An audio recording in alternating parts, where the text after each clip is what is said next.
I want to start today by inviting you to join me at the Reno Club in Kansas City, 1937, at one of the hottest jam sessions you could find anywhere in the jazz world at that time. Count Basie led the house band there, all of them at the very pinnacle of the genre. And after their regular gig was over, his rhythm section would cook up grooves late into the night's loose hours, while the best horn players in town tested their improvising mettle against one another. This jam session was no game either. If a musician wasn't cutting it, wasn't up to snuff, the drummer, Joe Jones, had developed a practice of hitting the bell part of his cymbal, ding, ding. He called it ringing the bell on a player to signal that that musician should get off the bandstand. It was a little subtler than a gong show, but no less humiliating. So this particular night in 1937, a 17-year-old climbs up out of the room's smoke and chatter onto the bandstand. He's been hanging around the Reno for many months, maybe even a year or two. A gangly, aloof young man with an alto saxophone case that has remained firmly shut. But this night, maybe someone invited him to play, or maybe he's finally gotten up some kind of nerve. Whatever the case, you can see that beneath his studied saunter, the kid is buzzing with nerves. And sure enough, soon after he starts to blow, it becomes clear that the saxophonist has somehow jumped ahead in the song's structure. He's out of sync with every other musician on the stand by a good measure or two. Nope, nope, nope, nope. We can't have that kind of rookie nonsense. Joe Jones hits the bell. The kid keeps playing. His phrases hitching and grinding against the song like a new driver's car. Joan hits the bell again. People in the club are starting to chuckle and shake their heads, but the kid's eyes are closed. Finally, in frustration, Jones pulls the cymbal off of the stand and throws it at the kid's feet. Friends, they don't call it a crash cymbal for nothing. The noise is so loud that the young musician jumps, his skinny fingers flying from the alto's keys.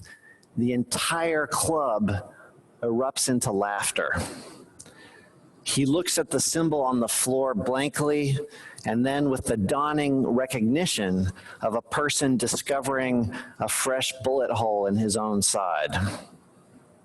Finally, he picks his way over the wires and the mic stand, looking nonchalant but blinking as if the cigarette smoke is suddenly stinging his eyes. The laughter follows him to the door, and he's not seen again at the Reno for a long time. It's a true story with a few of my own imagined details to give it life. It might well have been the worst experience in that young man's life. If I put myself in his place, I think it might have killed something in me for good. It's hard to imagine ever going back after that. But I share it with you because that young man's name was Charlie Parker. Instead of crushing his dream of being a great player in his own right, that bandstand embarrassment turned out to be the kind of gift in Parker's life.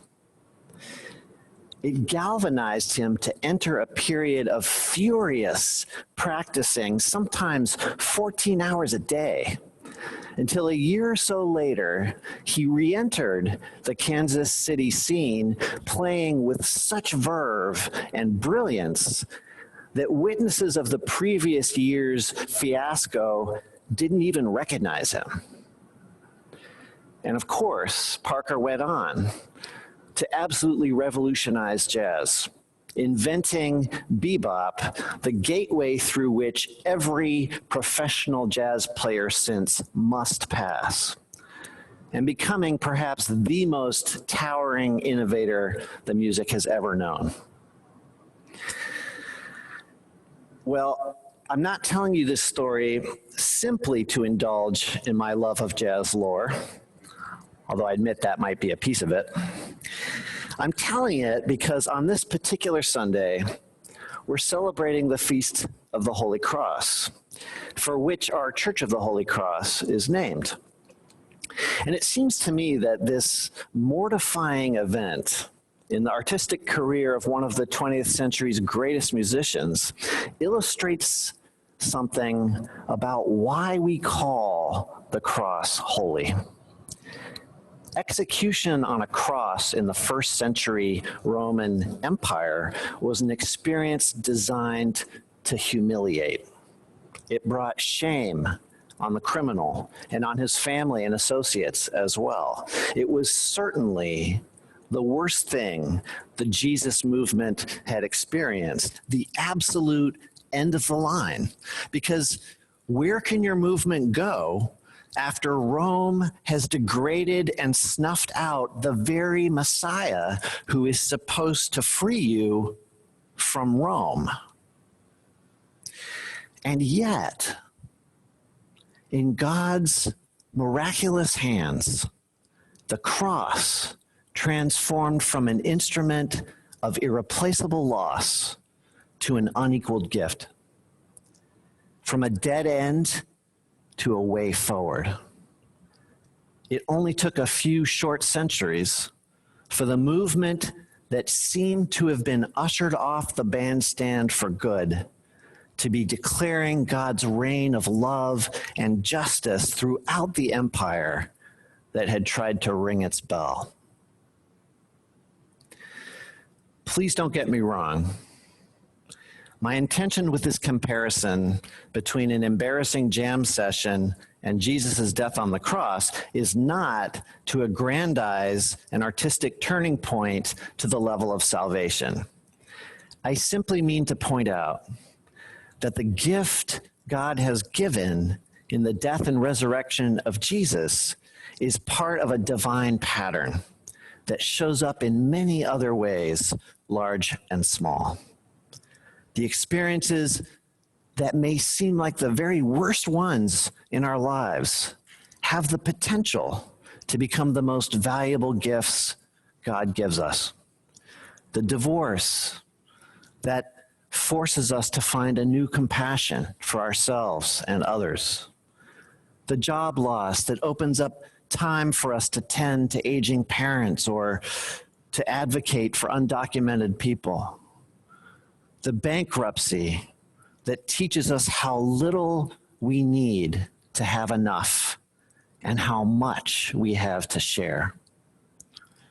The worst moments can give us the power to do things we wouldn't otherwise be able to do, or the compassion to touch lives we wouldn't otherwise be able to touch.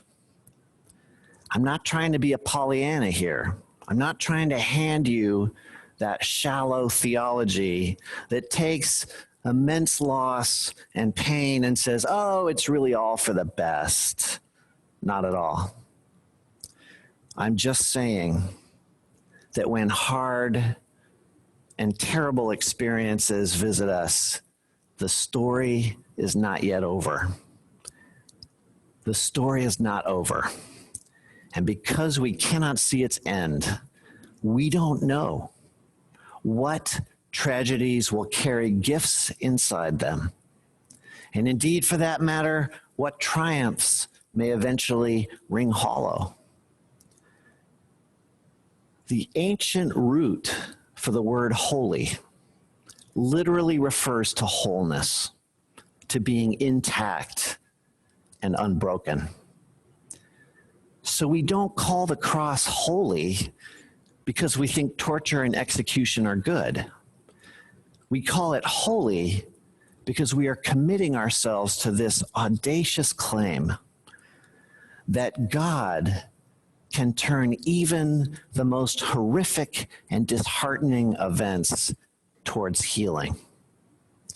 The symbol thrown at our feet can become a catalyst for growth.